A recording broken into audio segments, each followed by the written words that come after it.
در هنر درس اول این است که تو اسم خودتو باید فراموش کنی، مگه هنرمند نمیشی. تا موقع که این اسم هست داری شرح این اسمو داری میدی، حدیث نفس میکنی. اگه موسیقی حدیث نفسه، اگه نقاشی حدیث نفسه. میگی که منو ببینید. یک بچه 3-4 ساله دختر بچه‌ای آرایش کرده بود، از وسایل مادرش استفاده کرده بود، خیلی تند آمده بود وسط بچه ها میگفت منو ببینید. من یه لحظه به خاطرم رسید که این حرف همه ماست. همه ما آرایش پیرایش میکنیم، میریم اون وسط میگیم منو ببینید.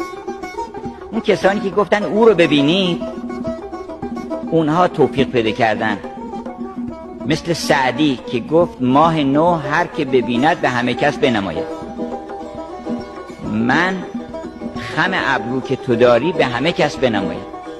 نامتن در دهن پیر و جوان اندازم، نامه حسن تو بر عالم و جاهل خوانم، نامتن در دهن پیر و جوان اندازم.